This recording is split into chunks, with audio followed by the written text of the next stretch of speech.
Buenos días. Le damos la más cordial bienvenida al webinar Registro de Transparencias y Beneficiarios Finales, Declaración Anual y Nuevas Obligaciones para Fideicomisos, organizado por EY Centroamérica, Panamá y República Dominicana. Agradecemos nos hagan llegar sus preguntas por medio del Q&A ubicado en el panel de control en la parte de abajo de sus pantallas para poder atenderlas al finalizar la sesión. Los dejo entonces con Rafael Sayagués, socio director de Impuestos y Legal para Latinoamérica Norte.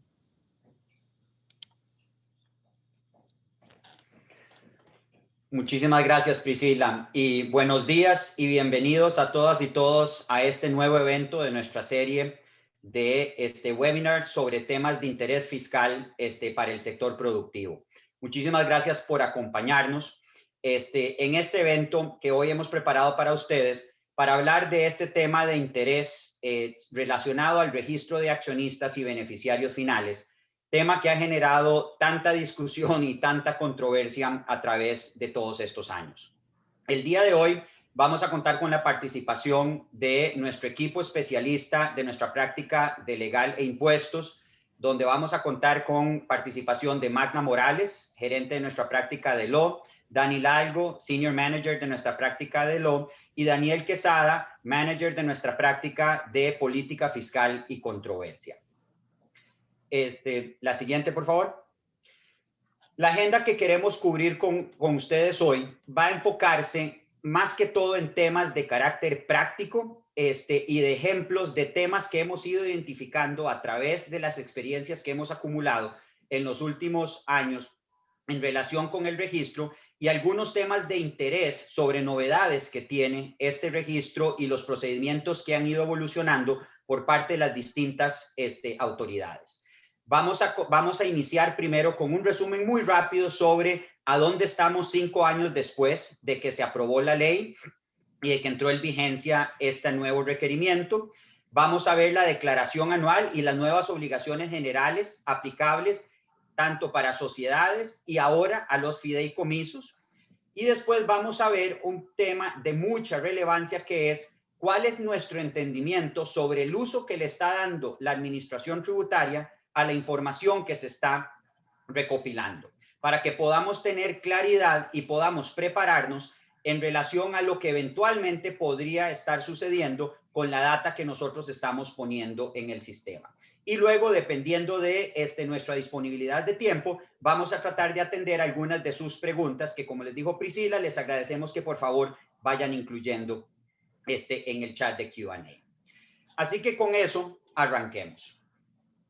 Parece mentira que estemos hablando ya 5 años después desde que se dio la aprobación de esta ley en el 2016. O sea, es increíble cómo ha pasado el tiempo, pero aún así estamos ante una situación donde a pesar de que la ley tiene ya más de 5 años o casi 5 años de existencia, a la fecha solo hemos tenido lo que llamaríamos prácticamente 1.5 declaraciones por la situación que se nos dio a partir del COVID. Vale la pena recordar que el registro de accionistas y beneficiarios finales viene de la aprobación de la ley para mejorar la lucha contra el fraude fiscal en el 2016, una ley que generó muchísima controversia y que estuvo llena de discusiones y que incluso se convirtió en un debate político nacional asociado a la incorporación de Costa Rica a la OECD. Una ley que incluso generó la participación directa de la OECD en el proceso de aprobación a nivel de opinión pública y legislativa en el país y que incluso contó hasta con una visita del secretario general de la OECD que compareció ante la Asamblea Legislativa a expresamente decirle a nuestros diputados sobre la necesidad de aprobar esta norma. No obstante, es importante también recordar, porque a veces se nos olvida la historia, que en el momento en el que Costa Rica estaba discutiendo y aprobando la creación de un registro de accionistas y beneficiarios finales, en ese momento ni siquiera en los países más grandes de la OECD ni la Unión Europea existía algo similar. Es más, la misma OECD en aquel momento, los que estuvimos participando en el proceso de negociación con Hacienda y el ICD y el Banco Central para la negociación del texto, la misma OECD tuvo que llegar a reconocernos que sí, que efectivamente nosotros éramos un experimento y que éramos, por llamar de alguna forma, el conejillo de Indias sobre el que la OECD estaba experimentando de lo que eventualmente podría ser un estándar que los países miembros y otros países participantes en el foro global podían llegar a adoptar. Lo que claramente representó un gran reto, porque estábamos pidiéndole a un país emergente con muy pocas herramientas, con muy poco presupuesto, que adoptara algo que ni siquiera los países más desarrollados en ese momento tenían desarrollado, y vale la pena decir que incluso al día de hoy la penetración y el desarrollo de estos registros en muchos de los países ha sido limitada. Desde el principio, lo que existió en el sector productivo y en la opinión pública en general fue gran preocupación, principalmente por el tema de la seguridad de datos, la privacidad y la capacidad de la administración tributaria del ICD y el Banco Central, de la protección que se le iba a dar a las bases de datos y sobre todo el uso futuro o la filtración que pudiera existir alrededor de esa información. Y ahí por lo menos se logró en el momento de aprobación de la ley establecer un requerimiento que establecía que esas tres entidades deberían garantizar que el sistema informático cumpliera con medidas de seguridad y trazabilidad de información de conformidad con estándares internacionales. Es importante recordar que eso no era lo que el sector productivo solicitó. El sector productivo solicitó estándares mucho más definidos e incluso protocolos de protección de datos y seguridad muy particulares, pero que desafortunadamente en la Asamblea Legislativa fueron diluidos y se dejó prácticamente a discreción del Ministerio de Hacienda, del Banco Central y del ICD interpretar qué significaba un estándar internacional. Por los problemas de seguridad que fueron incluso recalcados en informes de la Contraloría General de la República, específicamente en el caso del Ministerio de Hacienda, donde quedó plasmada los riesgos por mala gestión, sistemas anticuados, falta de protocolos y de procesos de trazabilidad, ejemplos de casos de fugas de información. No fue sino hasta el 2019 que se tuvo la capacidad por parte del Ministerio de Hacienda de llegar a demostrar, por lo menos desde la perspectiva de ellos y del Banco Central y del ICD, que los tres habían cumplido con certificaciones emitidas por terceros independientes que demostraban que sus bases de datos iban a cumplir con estándares mínimos de protección y de uso de información. Y con eso arrancamos el primer ciclo de declaraciones del 2019. Ese año claramente fue un año de primera declaración, lleno de muchas dudas, lleno de muchos cuestionamientos sobre cómo se llenaba, qué se llenaba, pero sobre todo fue donde empezamos a ver una tendencia preocupante donde existían diferencias entre lo que la página y el sistema digital le exigía al contribuyente registrar versus lo que inicialmente se había interpretado de los textos de la ley. Y en apariencia teníamos el sentimiento de que claramente la administración tributaria, el Banco Central y el ICD estaban yendo un poco más allá de lo que los textos de la ley se suponía que habían establecido. Y como vamos a ver a través de esta presentación, eso incluye, por ejemplo, la interpretación de lo que se entiende por participación sustantiva, la posibilidad de sumar múltiples participaciones para llegarle al porcentaje, a pesar de que inicialmente se entendía que era sobre una entidad individual, temas relacionados con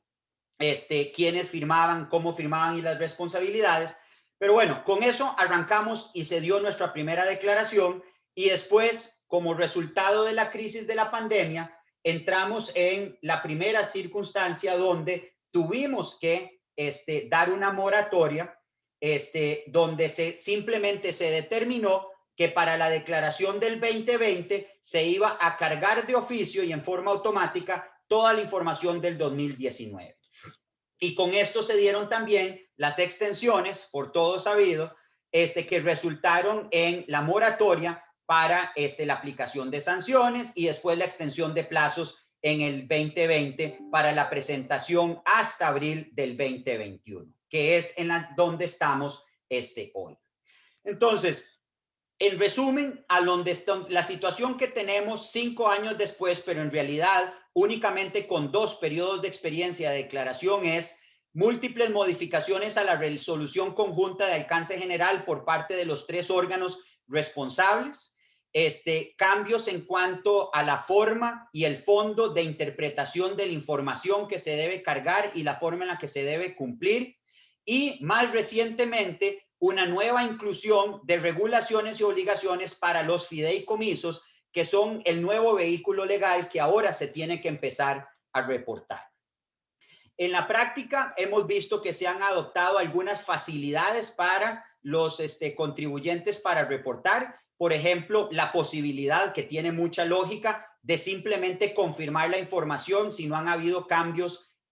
adicionales en el último periodo. Y ahora vamos a tener que lidiar con todos los temas asociados con las complejidades y los retrasos que el COVID-19 y la pandemia han generado, sobre todo, por ejemplo, en temas administrativos como poder traer información del exterior debidamente legalizada y a tiempo para poder sustentar la data que se va a utilizar para respaldo, sobre todo con compañías que tienen accionistas y beneficiarios que están localizados en el exterior. Y por último, el tema primario que vamos a enfocarnos al final va a ser un entendimiento ahora, después ya de estos 2 años, de qué ha estado pasando con nuestra información y qué creemos desde el punto de vista de nuestra bola de cristal, que es el futuro de esa información. Así que con esta introducción, ahora vayamos a empezar a ver un poco dónde estamos y cómo es que esto está funcionando desde el punto de vista práctico operativo.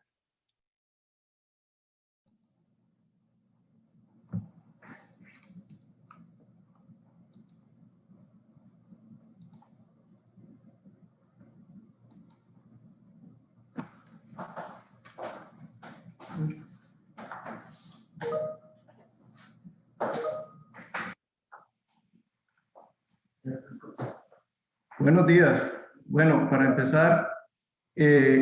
vamos a iniciar con la siguiente video, la siguiente página sobre las personas que están obligadas a presentar la declaración. Esta lista de entidades fue la que se introdujo en el 2019 para todas esas personas o entidades que están registradas en el registro público y que tienen ya la obligación de presentar la declaración. Esta lista se le está incluyendo o se le está sumando lo de los fideicomisos en este momento para que ahora en junio presenten, y sería una de las novedades que está introduciendo la ley. Dentro de los que estaban permitidos de que tenían que presentar o someter la información al registro, en la parte derecha pueden ver a quienes se indicaban, el presidente, gerentes, administradores, y esto generó al principio mucha confusión, ya que habían otras personas en las compañías que tal vez estaban autorizadas o que en ese momento tal vez el presidente no tenía oportunidad o no tuvo la firma digital y era bastante difícil coordinar la presentación. Más adelante, Tributación y el Banco Central aclararon que otros representantes legales, si tuvieran la representación legal de la compañía, podían, con la certificación que emite el registro público, a través de un notario, subir esa certificación, autorizar a otros apoderados de la compañía para que pudieran presentar la declaración. Siguiente página.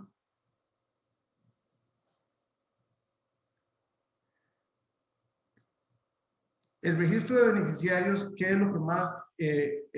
trata de obtener de toda esta información que se está dando? Bueno, lo que trata en forma primordial es obtener al beneficiario final de estas estructuras o de estas compañías que están inscritas en el registro público. ¿Cómo se llega o quién es el beneficiario final? Bueno, el beneficiario final se establece primero con aquella persona física que tenga un control directo o indirecto sobre esa persona jurídica. Ese control directo es cuando una persona física tiene a su nombre participaciones o acciones del capital social de esa compañía. La forma indirecta es que esa persona física, a través de otra compañía, que tenga participación en la compañía que tiene que someter la información al Banco Central, tenga un control sobre ella. Si en algún momento no se encuentra esa persona física que tenga un control directo, que una persona física no tenga acciones dentro de la compañía o que no tenga o no esté utilizando otra sociedad intermedia dentro de la compañía que tiene que presentar la declaración, el sistema o la ley establece lo que se llama la participación sustantiva, que busca que esa persona física que tenga un 15% o más de acciones o participaciones en la compañía se encuentre. Si esa persona no la encontramos porque no tiene las acciones dentro de la compañía, hay otros métodos de encontrarlo. ¿Cuáles son? Bueno, que tenga mayoría de votos dentro de la estructura accionaria, de la estructura corporativa, que tenga control sobre los órganos de administración de la compañía, de órganos de dirección o supervisión, o que tenga por los estatutos algún control dentro de la estructura o por otros medios. Otros medios puede ser por medio de un fideicomiso, por ejemplo. Siguiente página.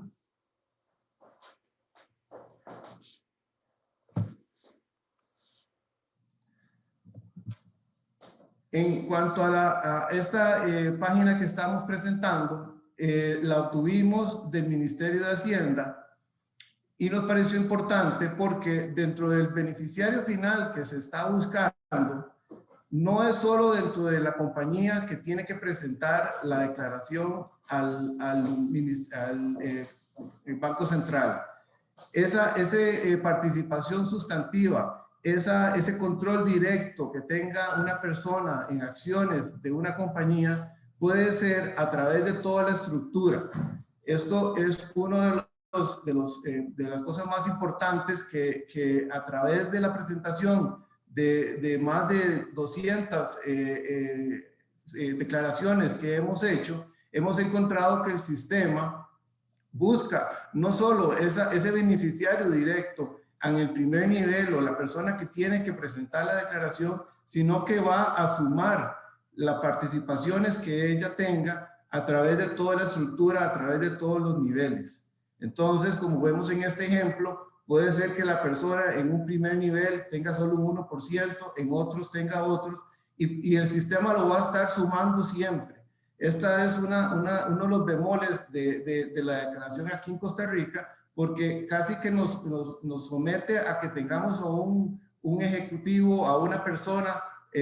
cubriendo todos los cambios que hay en una estructura día a día, porque si alguna persona llega a tener el 15% o más de las participaciones sociales dentro de esa estructura, ya veremos cómo tendrá que presentarse una declaración extraordinaria al Banco Central. Siguiente. Y ahí, Dan, perdón, si me permitís un momento, tal vez para hacer una aclaración a nuestros participantes. Este es uno de los puntos específicos donde claramente hay una diferencia material entre lo que inicialmente se negoció cuando se estaba redactando el texto de la ley y la forma en la que la administración tributaria está interpretando lo que califica como participación sustantiva. En aquel momento, de hecho, incluso uno de los argumentos que nosotros hacíamos con los diputados y con el Ministerio de Hacienda, el Banco Central y el ICD era que la misma OSD lo que recomendaba era enfocarse en participaciones de 25% o más, que es el estándar internacional de lo que normalmente se consideraba participación sustantiva. Acá en Costa Rica, por supuesto, decidimos llevarla al otro extremo y más bien bajamos eso al 15%. Pero el entendimiento era que ese 15% se iba a medir a nivel de la participación directa a través de la cadena corporativa. Para nuestra sorpresa, cuando llegamos a ver ya la primera composición del sistema digital y hacer el upload de información, es que nos damos cuenta que están interpretando, y como va a explicar Dan, aplicando una, digamos, interpretación amplia, agresiva de normativa GAFI, que ellos lo que al final quieren es entender participaciones de 15 o más, no importa la composición o la cantidad de entidades que se tienen que sumar. Lo que obviamente va más allá de lo que se esperaba y genera, como decía Dan, un nivel de complejidad muy grande, sobre todo en compañías con estructuras internacionales más complejas. Ok, siguiente Muy bien. Bueno, siguiendo esa nota que nos explicó Rafael, esta interpretación tan amplia que aplica tributación, ya incluso el año pasado a una cámara, ellos le contestó la autoridad de que efectivamente si en la ley se establecía lo del 15%, tributación estableció una serie de parámetros o interpretaciones por las cuales ella establece que en cada nivel que se vaya a presentar de la declaración, en cada compañía de accionistas, ella va a pedir la totalidad de las participaciones. ¿Por qué? Bueno, porque por estas recomendaciones de la GAFI, por la interpretación del artículo 5 de la ley, del artículo 7, donde ella establece que en esos artículos se necesita la totalidad de en cada nivel de los accionistas para ir llegando a quién es el beneficiario final en cada declaración. Siguiente página. Esta identificación del beneficiario, como le dije anteriormente, se encuentra dentro de la cantidad de participaciones que una persona puede tener en control dentro de la compañía. Como lo dijimos anteriormente, ese control primero es el control directo y el control indirecto. Pero si no se encontrara esa persona dentro de los primeros niveles que tenga acciones, el sistema va a establecer o va a buscar si esa persona tiene mayoría de votos, si tiene, como dijimos, derecho a designar a otras personas dentro de los órganos de administración por estatutos o por otro tipo de control. Y la persona que tiene que presentar la información, la ley establece que tiene que esclarecer y escudriñar toda la estructura corporativa de la compañía para llegar a determinar bajo estos parámetros quién es la persona física que está al final de la cadena. Siguiente página. Ahora bien, con la declaración que tenemos que presentar, se dan dos ramas muy importantes. Primero es la declaración anual que todo sujeto está obligado a presentar y que se establece en el mes de abril. Ahora, con todo lo de la pandemia, con todo el problema de buscar la información que tuvimos el año pasado, bueno, se dieron una serie de prórrogas y muchas personas continuaron constituyendo sociedades el año pasado. Muchas personas continuaron presentando, haciendo traspasos de accionistas, transformando compañías, y todo eso que pasó el año pasado, pues quedó rezagado para que ahora en abril sea el momento en que tenemos que presentar la declaración del 2021. Las sociedades que se constituyeron el año pasado o las compañías que se transformaron de una limitada a una sociedad anónima o viceversa, o si se constituyeron, se hizo una fusión de compañías donde se creó una nueva entidad, esas compañías a las que se les asignaba una cédula jurídica o se inscribía una sucursal, todo eso quedó para este año y tendría que presentarse todo eso bajo la declaración ordinaria. La otra declaración ordinaria que tendría que hacerse es la pregrabada que tiene el Banco Central, y son todas aquellas del 2019 que ya se presentaron y que simplemente las personas que no tuvieron cambios pueden simplemente ratificar, como ahora lo vamos a demostrar en algunas pantallazos que obtuvimos del Banco Central. Siguiente pantalla. Las declaraciones extraordinarias que tienen que presentarse son aquellas en que en algún momento una persona dentro de la estructura llegue a tener un 15% o más de las participaciones o acciones dentro de la compañía. Por eso es que estamos hablando ahora sobre que no es solo en la primera compañía o la sociedad que está inscrita en el registro público, sino que el sistema, como vimos en el ejemplo de tributación, suma todas las participaciones, todos los niveles que uno le presente dentro de la declaración. Así que si en algún momento alguna persona adquiere o traspasa acciones y dentro de esa estructura alguien llega a tener un 15% o más, entonces en ese momento se tendría que presentar la declaración extraordinaria dentro de los 15 días hábiles del registro en el libro de registro de accionistas o en el libro oficial que corresponda, porque no es solo dentro de la compañía costarricense, sino puede ser en cualquier otra de las compañías que estén parte de parte de la estructura. Otra forma de que tiene que presentarse una declaración extraordinaria es cuando hay un cambio del beneficiario final. Sí, puede haber una estructura completa sin que haya cambios, pero al final de esa estructura hay un fideicomiso y dentro de esa fideicomiso hay un beneficiario que cambió por X razón, esa sería otra forma de que dentro de los 15 días del registro de esa persona como beneficiario final tendría que presentarse la declaración al Banco Central. Y la tercera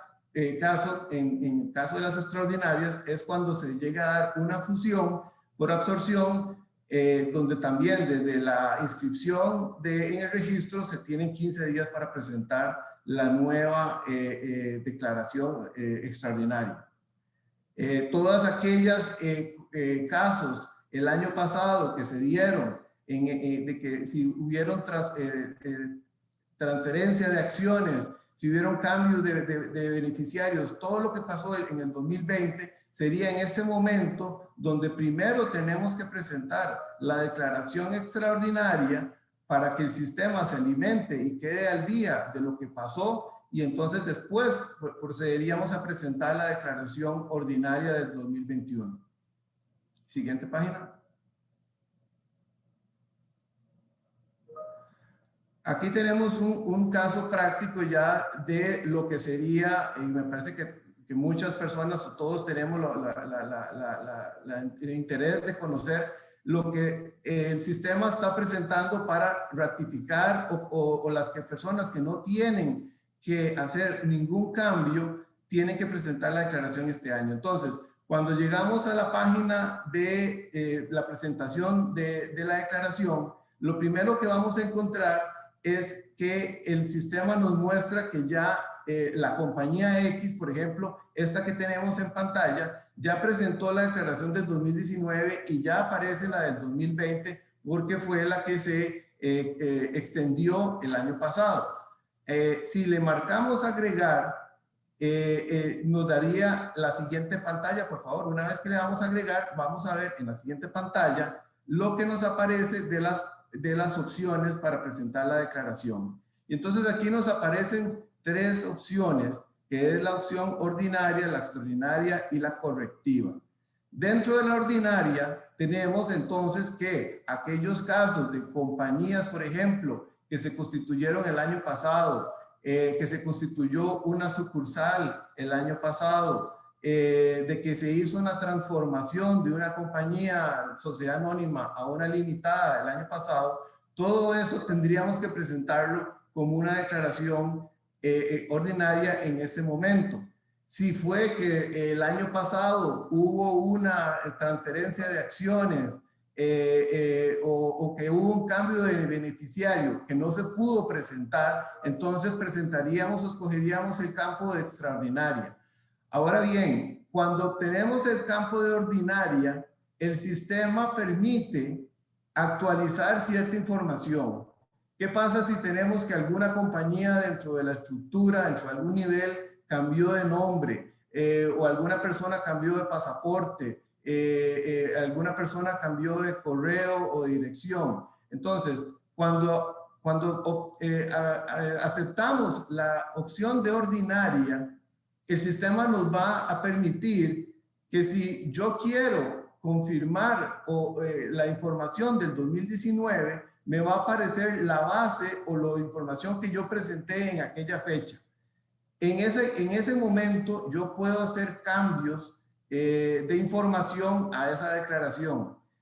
Y si no quiero, entonces como vamos a presentar ahorita, voy a seleccionar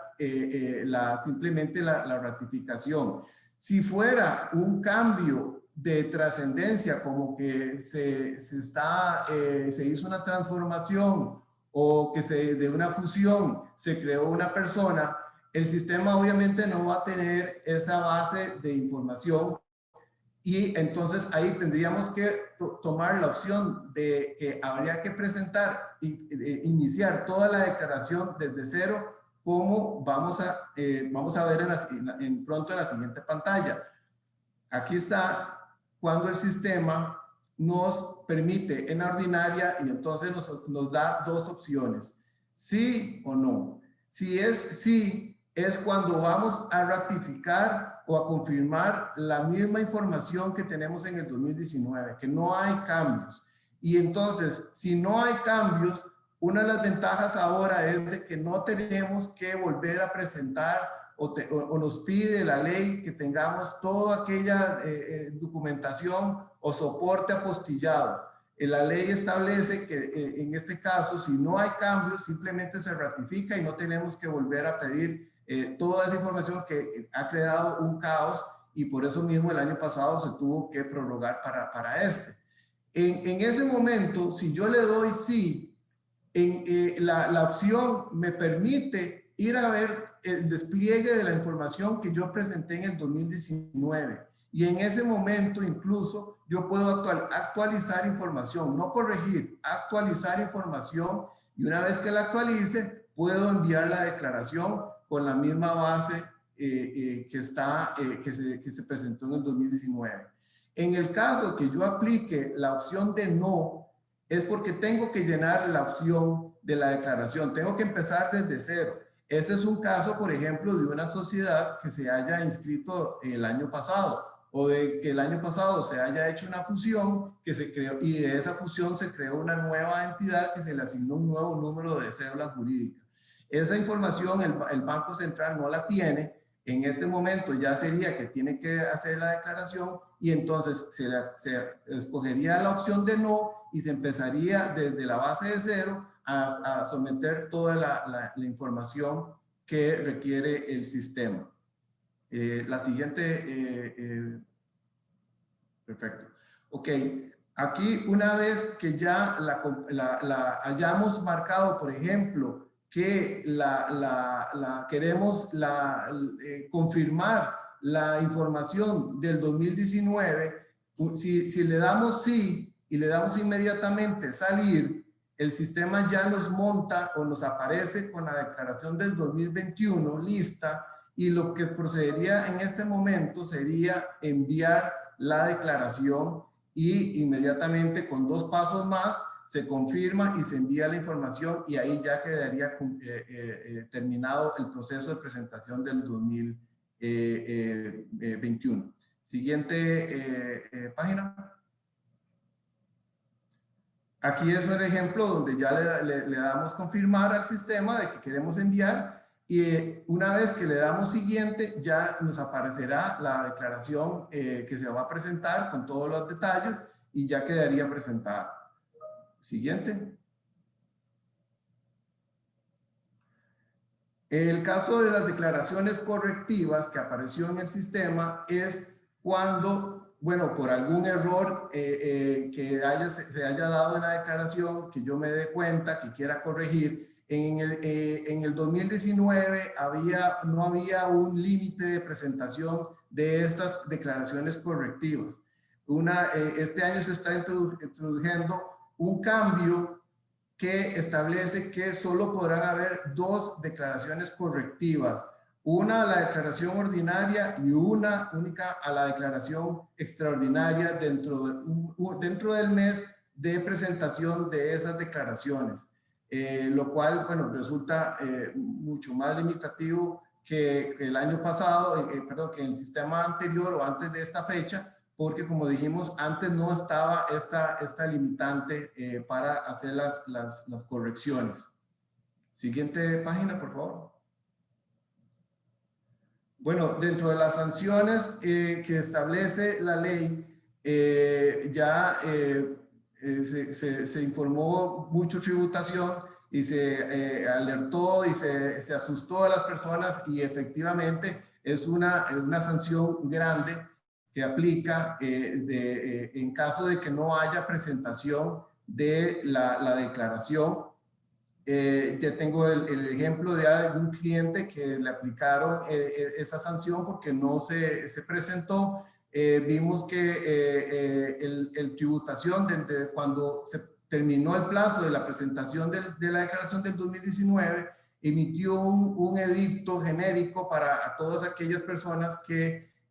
fueron incumplidoras del 2019. Pero esto fue cambiado y se tenía que hacer nuevamente por el correo electrónico que se le asignó a cada persona, y ahí es donde se le puede llegar a presentar la sanción. Se le dan 3 días después hábiles, y después, si no cumple, se aplica la sanción. Otra sanción es de que si el registro público no podrá emitir certificaciones o inscribir documentos, y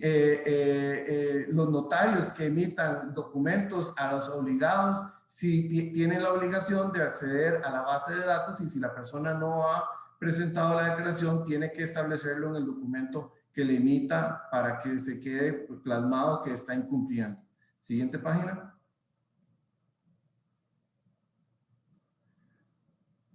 Bueno, aquí en este caso ya le dejo la palabra a mi compañera Magda para que continúe con la información que le estamos dando. Muchísimas gracias, Dan. Nuevamente, buenos días y muchísimas gracias a los 141 participantes que tenemos el día de hoy acompañándonos. Mi nombre es Magda Morales y soy gerente del área legal de EY. Yo voy a exponerles 2 aspectos muy importantes. El primero es en relación con los aspectos prácticos y algunos temas dolorosos o algunos temas que en la práctica hemos observado que hay que considerar y tener en cuenta. Y la segunda parte de mi exposición versará sobre las reformas y las novedades que se introdujeron a la resolución conjunta que regula ya de manera más específica las obligaciones del registro de transparencia, y en especial lo que es la introducción del capítulo 3, es decir, de los fideicomisos y la obligación que de ahora en adelante y a partir de este año tendrán los fiduciarios en cuanto al reporte de los contratos de fideicomiso. Entonces, para comenzar, quisiera, recapitular un poco, ya que hemos recibido algunas preguntas al respecto, y es muy importante que tengan en mente que todas las personas jurídicas inscritas en el registro, independientemente de si tienen actividad económica o no, o su función sea meramente la tenencia de algún bien inmueble o algún vehículo, están obligados a presentar esta declaración. Por otro lado, dentro de los cambios que mencionaba mi colega Dan, que se establecen como declaraciones extraordinarias, estamos hablando de cambios en la participación social o del capital social, no si, por ejemplo, cambió el representante legal. Es decir, cuando hay cambios en la estructura, se debe reportar como si es una declaración extraordinaria, y estos cambios se realizan a los 15 días de que, por ejemplo, en el libro de registro de socios se indicó que ahora había un nuevo participante.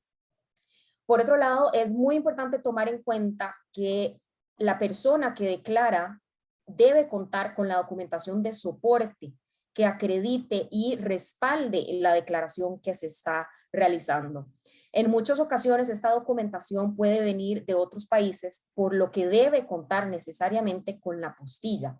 lo que actualmente en un panorama de COVID en donde los procesos se han ralentizado y el contacto es un poco más difícil, genera serios atrasos. Entonces es muy importante que si usted necesita contar con documentación de respaldo que venga del exterior, pues de una vez comience a coordinar este proceso para que mantenga esta información al día. Por otro lado, a la hora de, y en nuestra experiencia, a la hora de subir declaraciones que al final de la cadena la sociedad reportada cotiza en bolsa o en algún nivel de los niveles reportados, alguna de las sociedades cotiza en bolsa, se debe subir una certificación apostillada, si viene del exterior, de que efectivamente esta sociedad cotiza en bolsa, pero nos hemos percatado que de todas maneras, a la hora de ingresar en el sistema, se debe ir al último paso, el paso 5, que es el paso donde ya finalmente se declaran a las personas físicas beneficiarias finales, y debe de incluirse algún dato, porque de lo contrario el sistema no permite no permite enviar la declaración, por lo que nosotros hemos optado por incluir la información del representante legal de la sociedad, del sujeto obligado, para que el sistema nos permita subir esa declaración. Por otro lado, existen algunos problemas, o existieron algunos problemas que precisamente ya quedaron resueltos, que pues en la primera edición de la presentación de la declaración 2019 presentaron pues realmente algunos dolores de cabeza, como por ejemplo el hecho de que las sociedades de responsabilidad limitada, el sistema no permitía incluir el capital social si no era en exactos múltiplos de 100 o de 100 para arriba. Y había muchas sociedades de responsabilidad limitada cuyas cuotas se representaban en múltiplos de 10, por lo que tuvimos que presentar reformas a los estatutos para que el sistema permitiera hacer el reporte. Ahí pueden ver otra lista también de otros problemas ya pasados, ya superados. Y lo que yo quisiera continuar contándoles es que algo también a considerar es que si una sociedad obligada tiene a su vez una sociedad costarricense como su accionista directo, ese accionista directo debe al mismo tiempo, por supuesto, al ser una sociedad costarricense, presentar su declaración. No obstante, sí es necesario que el sujeto obligado, es decir, la sociedad que estamos declarando, reporte a la sociedad costarricense y se vaya a este paso 5 que les mencionaba, que es el reporte de los beneficiarios finales. Básicamente es como contar el inicio del cuento y contar el final, y a su accionista directa le tocará ya contar todas las diferentes cadenas que hay en el medio, pero lo importante de esto es rescatar que sí será necesario que este accionista conozca ese beneficiario final, pese a que será su accionista directo el que tendrá que reportarlo todo. Siguiente, Filmina, por favor. Ok, ahora entramos a la parte de novedades. Como Dan les había comentado, existe ya ahora muchísima más claridad en torno a qué pasa cuando las sociedades se transforman, es decir, si yo tengo una sociedad anónima y pasa a sociedad de responsabilidad limitada, ya la resolución conjunta aclaró que esto se debe ver como una declaración ordinaria, es decir, a los 20 días de que queda inscrita esta transformación se debe presentar la declaración independientemente de si se hace en junio o en abril, o en noviembre, en cualquier otra fecha. Por otro lado, también está muchísimo más claro el tema de las fusiones y la normativa trata a las fusiones de dos formas diferentes. Si dos sociedades se fusionan y de esa sociedad surge una nueva entidad diferente, la declaración debe presentarse a los 20 días de asignada la cédula jurídica, y si lo que es que prevalece una de las dos sociedades fusionadas, entonces en ese caso se trata como una declaración extraordinaria que tiene un plazo de 15 días para ser presentadas. Ahora, una obligación muy importante que quisiéramos recalcar es la debida diligencia y custodia de la información, y esto hace relación con lo que les mencionaba al inicio sobre tener los documentos apostillados y coordinarlo cuanto antes, porque la resolución ahora es muchísimo más clara en indicar que es importantísimo y es obligatorio para las personas que están rindiendo la declaración, es decir, su representante legal o la persona autorizada, de realizar todas las acciones necesarias para conocer la estructura de titularidad de las personas que están siendo reportadas. Es decir, yo como declarante necesito realizar una debida diligencia y realizar todas aquellas acciones que sean necesarias para conocer quién es mi accionista y cómo son los diferentes niveles hasta llegar a esa persona física. Como parte de esta obligación se indica que se debe custodiar y conservar la documentación para darla y para tenerla en disponibilidad inmediata en caso de que Hacienda lo llegase a requerir. Y los documentos deben permanecer custodiados durante 5 años y una vez la sociedad se disuelva o se transforme en otra, de todas maneras esa información de respaldo tiene que permanecer también guardada durante los siguientes 5 años. Ahora, me gustaría comentarles sobre el tema de fideicomisos, que es uno de los temas nuevos y más grandes de la reforma a la resolución. Lo primero que es importante destacar es que por este año y esta única vez, la resolución indica que los fideicomisos se deben reportar hasta el mes de junio de este año por esta única vez. Y ya para el año 2022 será en abril, al igual que las personas jurídicas. Por lo que tenemos todavía unos meses para acoplarnos, para ir solicitando la información y para ir entendiendo algunas de las obligaciones que se establecen. Y también pensaría yo en que se aclaren algunos de los puntos de la resolución porque no son totalmente claros. ¿Esto qué significa? Que la exposición que estamos dándoles versa sobre la teoría más que sobre la práctica en estos momentos. Entonces, la teoría, la resolución, ¿qué nos está diciendo? ¿Quiénes son los obligados a presentar esta información? Bueno, como Dan les comentó, tenemos 2 grupos de obligados, las personas físicas, que es lo que les comentaba, perdón, las personas jurídicas inscritas en el registro, que es lo que les comentaba, y ahora los fiduciarios. Los fiduciarios, que son las personas a quienes se les transmite en calidad fiduciaria los bienes o se les giran instrucciones de distinta naturaleza, son los encargados de reportar los contratos en donde ellos sean fiduciarios. El representante legal del fiduciario que tenga firma digital será el encargado de subir esta información, o de lo contrario también es posible que una única persona autorizada por el representante legal del fiduciario pueda hacerlo. Algo muy importante es recalcar que la resolución dice que quiénes son los obligados. Indica que son los fiduciarios de fideicomisos privados, nacionales o extranjeros que realicen actividades en el país. Ahora,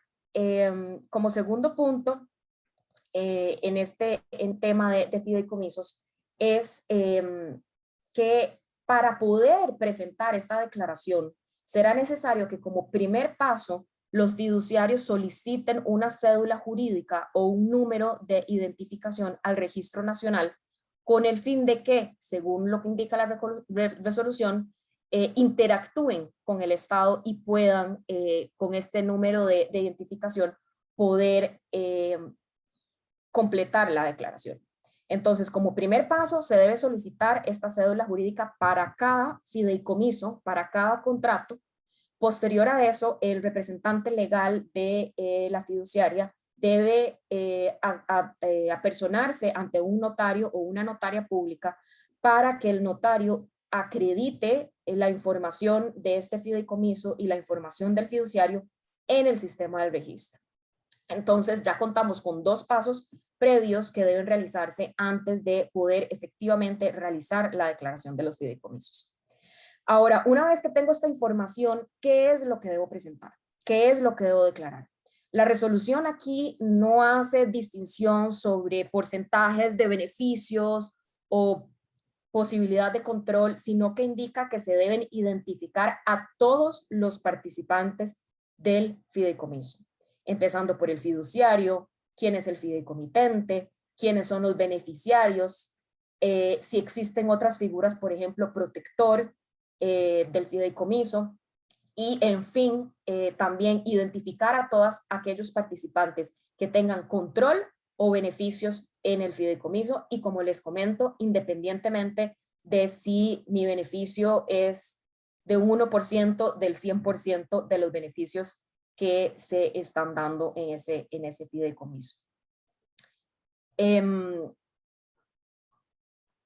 Esto es a grandes rasgos lo que se debe realizar en el tema de fideicomisos. Algo muy importante y una laguna legal que nosotros estamos analizando en estos momentos es que si bien se establece la obligación de que los fiduciarios deben solicitar por cada fideicomiso un número de identificación y que una vez asignado ese número de identificación se tendrán 20 días para presentar la declaración, abro paréntesis, con excepción de este año que debe hacerse ordinariamente en junio y los siguientes años en abril.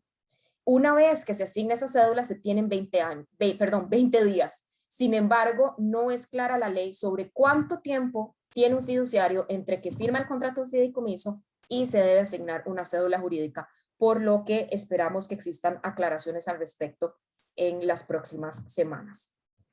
Con esto concluyo mi presentación. Si tienen más dudas sobre el tema de fideicomisos o sobre el tema de plazos, con muchísimo gusto pueden incluirla en la parte de preguntas y le doy la palabra a mi compañero Daniel Quesada. Muchas gracias, Magda. Adelante, por favor. Vamos a ver en este apartado, quizá ya para finalizar, y voy a hacer algo breve por temas de tiempo, cómo usa la administración tributaria la información que tiene a disposición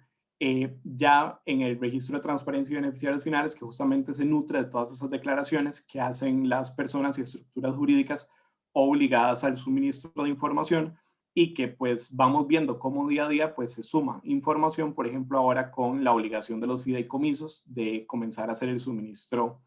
de la información. Adelante. Respecto de este punto, es importante recordar que la ley para mejorar la lucha contra el fraude fiscal básicamente establece los supuestos en los cuales la administración tributaria puede hacer uso de la información que está contenida en el registro de transparencia y beneficiarios finales. Recordemos que las dos entidades que tienen acceso son el Instituto Costarricense sobre Drogas, entonces a ellos se les genera la facultad de acceder a la información cuando la ocupen para las funciones que desempeñan previa resolución administrativa motivada. Y para el caso del Ministerio de Hacienda, la posibilidad de usar la información para 4 supuestos específicos. Uno de ellos es cuando se han iniciado actuaciones de control para determinar una deuda o el cobro de esa deuda, para la elaboración de planes de gestión de riesgo de la administración tributaria. Esto, como ustedes recordarán, está muy relacionado con toda la unidad de inteligencia financiera que tiene el Ministerio de Hacienda, etcétera, y la elaboración justamente de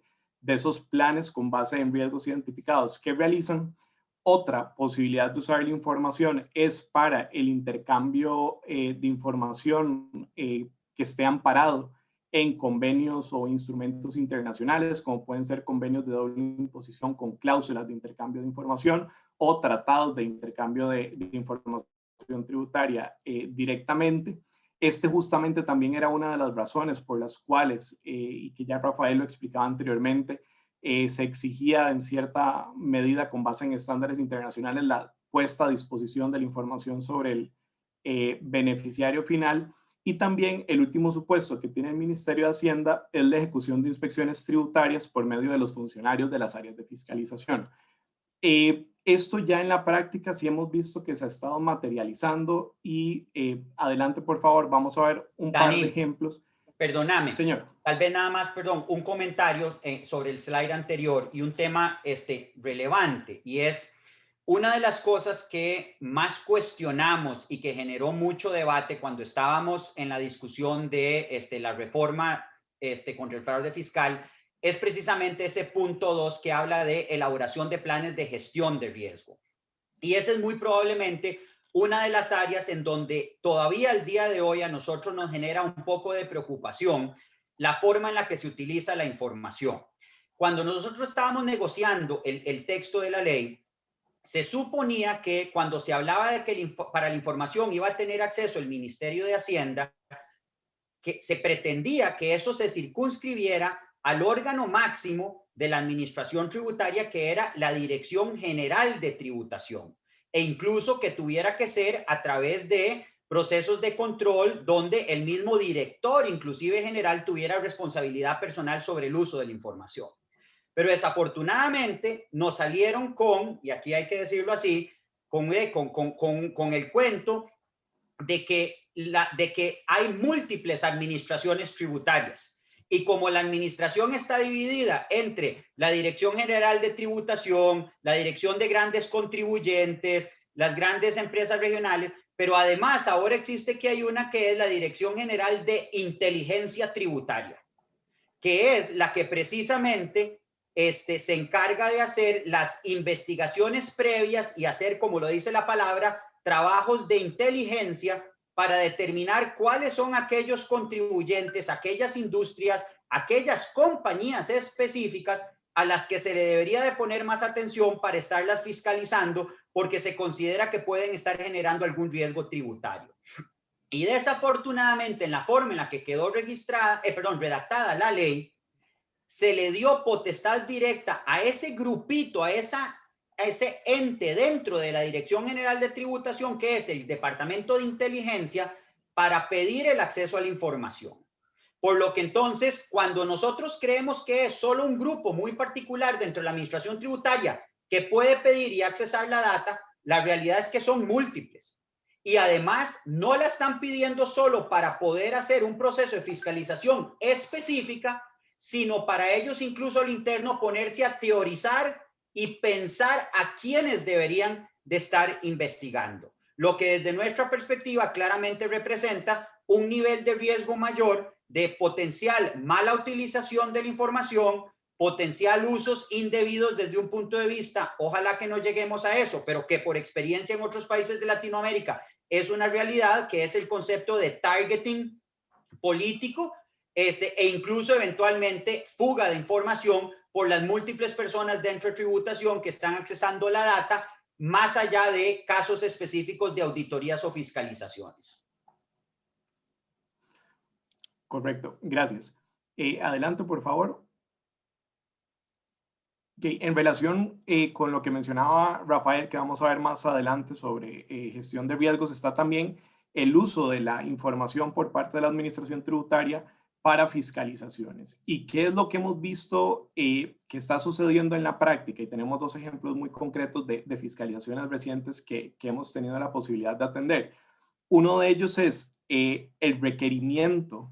de información sobre beneficiarios finales en periodos fiscales, inclusive previos a la entrada en vigencia de la ley, lo cual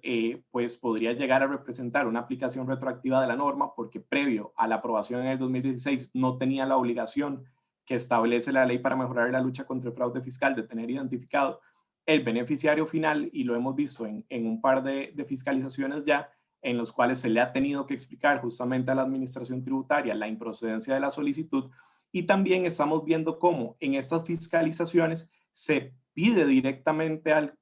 contribuyente o al sujeto fiscalizado, en esta ocasión, la declaración de la información que se dio al registro de transparencia y beneficiarios finales. Y esto llama un poco la atención porque, si ustedes recuerdan, en el artículo 10 de la Ley para mejorar la lucha contra el fraude fiscal, claramente está el procedimiento establecido que tiene que seguir la Administración Tributaria justamente para acceder a este tipo de información, que incluye pues una solicitud motivada con fecha, con los funcionarios que van a tener acceso a la misma, etcétera. Sin embargo, en la práctica lo que hemos visto es que se le está solicitando directamente al contribuyente o al sujeto fiscalizado su declaración ante el registro de transparencia y beneficiarios finales, en lugar de seguir el procedimiento de consulta y acceso a la información que está previsto en la ley. Adelante, por favor. Y el segundo ejemplo, que está más relacionado con lo que ya les mencionaba Rafael anteriormente, que es el uso de la información para elaboración de planes de gestión de riesgo. Y eso que están viendo ustedes acá en la pantalla es básicamente algunos de los supuestos que están contenidos en la resolución DGTR 76-2019, que justamente lo que hace es pues una recopilación de la información o un análisis de la información que está reportada en el registro de transparencia y beneficiarios finales, y justamente identifica lo que a su criterio pueden ser indicadores de evaluación o diagnóstico de riesgo. Y llegamos, por ejemplo, a supuestos de riesgo tal cual están mencionados en la resolución, como lo es, por ejemplo, que los accionistas que yo estoy reportando estén ubicados en jurisdicciones con las que existe un tratado para evitar la doble imposición. También se contemplan dentro de estos planes de riesgo como un indicador personas jurídicas cuyo país de constitución no sea Costa Rica, aquellos supuestos en los que no se haya sido posible ubicar, por ejemplo, un beneficiario final de la sociedad domiciliada en el exterior, cuando, por ejemplo, hay sociedades interpuestas en el exterior, pero hay un beneficiario final costarricense, o inclusive, por ejemplo, la no presentación de la declaración. Entonces, básicamente, acá podemos ver un poco lo que ya les comentábamos antes, cómo la administración tributaria, pues básicamente está utilizando la información tanto para fiscalizaciones como también para la elaboración de planes de riesgo. Ahora, adelante, por favor. Vamos a tener un espacio para atender algunas consultas, aunque creo que en su mayoría todas han sido atendidas a través del Q&A. Entonces, no sé, Rafael, si gustas hacer algún comentario adicional. Mira, tal vez uno de los temas relevantes, mientras vamos viendo si quedó alguna de las preguntas que hemos tenido, uno de los temas relevantes que quiero volver a rescatar es el que mencionabas en el slide anterior sobre el tema de los usos de información. Y acá, más desde una perspectiva de preventiva y de prepararnos.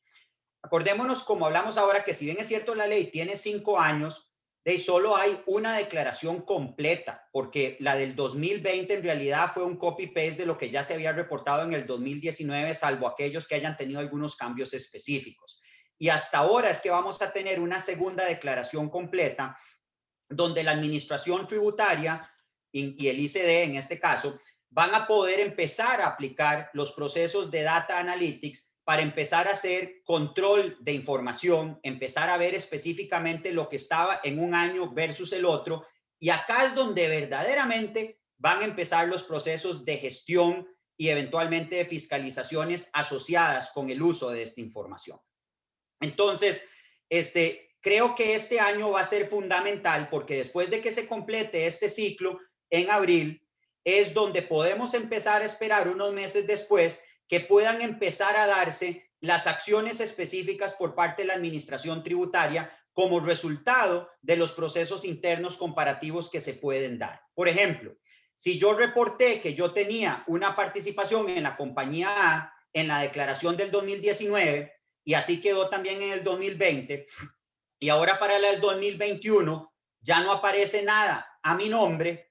entonces uno podría esperar que la administración tributaria, una de las cosas que va a hacer es empezar a cruzar la data para entonces mandar una notificación formal diciendo, mire, me di cuenta que usted tenía una participación en A, ya no la tiene, verifiqué y no vi una declaración de impuesto de ganancias de capital por venta de las acciones. O eventualmente con el tema de, por ejemplo,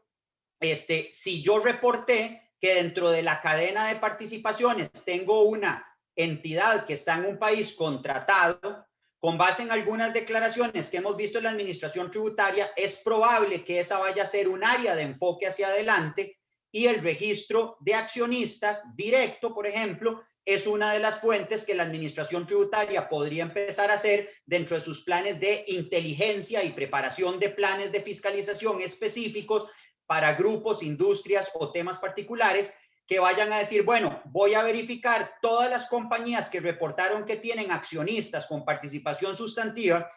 o con algún tipo de participación, en este caso, con una compañía que esté, por un lado, en un país contratado, o el segundo, como planteaba Dani ahí en el gráfico, que estén en alguna jurisdicción de baja imposición, lo que tradicionalmente hubiéramos llamado un paraíso fiscal, y entonces que se hagan cuestionamientos específicos a esos contribuyentes, porque recordemos que uno de los grandes temas y problemas alrededor de esto es que la carga de la prueba de demostrar está del lado del contribuyente, no de la administración. Entonces, si yo tengo, por ejemplo, una inversión en una compañía a través de un paraíso fiscal, entonces la administración tributaria podría empezar a hacerme cuestionamientos, sobre todo si estoy haciendo pagos a esa jurisdicción sobre cuál es la sustancia qué tiene usted en ese país, cuál es la justificación, etcétera, etcétera. Y eventualmente lo mismo podría pasar, por ejemplo, con compañías que estén localizadas en jurisdicciones con las que Costa Rica tiene un tratado y se estén aplicando los beneficios del tratado en transacciones entre la empresa local y esa otra empresa. Entonces, claramente, ese definitivamente es un área donde creemos que a partir de ya del cierre de este ciclo y después de que la administración tenga un tiempo para procesar la información, que vamos a empezar a ver por primera vez los usos reales del registro de accionistas y beneficiarios finales y el impacto que eso va a tener en los procesos de fiscalización. El otro tema también que quería recalcar, que salió, que estaba mencionado en el último slide también que se planteó, y es, hemos visto que en la práctica la administración tributaria ha pretendido utilizar la solicitud de información de los beneficiarios finales pidiéndole al contribuyente que entregue la información como parte de los procesos de fiscalización. Y ahí la verdad es que lo que nosotros le hemos respondido en muchos de estos casos a la administración tributaria es, ¿usted por qué me está pidiendo esta información si para eso existe el registro de accionistas y beneficiarios finales? Es responsabilidad suya ir a accesar esa información según los procesos legales. Recordemos que sí nos pueden pedir el registro de accionistas, el libro, porque eso es parte de la información normal en la fiscalización. Pero lo que nosotros le hemos dicho es, usted es responsable de accesar esa data. Pero lo que es preocupante y hay que tener mucho cuidado es que la administración tributaria ha pretendido en la práctica solicitar la información de beneficiarios finales en periodos fiscales antes de la entrada en vigencia de la ley, lo que ha representado, para nuestra opinión, una violación, dado que es una aplicación retroactiva y se está pretendiendo solicitar información cuando en ese momento la administración tributaria no tenía las potestades legales para hacerlas. En esos casos, nosotros lo que hemos respondido es que si se está pidiendo información antes de la entrada en vigencia, no es procedente y normalmente la administración tributaria no hace pushback y no sigue adelante pidiéndola. Pero sí es importante que tengamos cuidado porque si la piden, hay que saber responder adecuadamente. No sé si tenemos, Dani, Magda, Dan, ¿alguna otra pregunta que haya quedado pendiente? Sí, correcto. Tenemos una pregunta que nos hacen la pregunta de quién es la persona en el caso de fideicomisos y el fiduciario que debe presentar la declaración. En este caso, efectivamente, es el representante legal que tenga suficiente autoridad y la resolución lo indica como representación extrajudicial, quien podrá presentar la declaración. Muy importante que esta persona debe contar con firma digital. Si no contara con la firma digital y no le diese chance de solicitar una antes de junio, entonces se podrá nombrar a una única persona autorizada que se recomienda se haga por poder especial ante notario público. Tenemos otra pregunta también sobre si el poder que se otorgó el año pasado porque el representante legal no tenía firma digital, si ese poder todavía es válido, y sí, es válido. Sin embargo, sí es importante revisar si existe algún lenguaje en el poder que lo haya limitado solamente a una única vez o al año pasado, pero en principio, si el lenguaje es amplio y no hay una limitación, sí podría continuar utilizándose.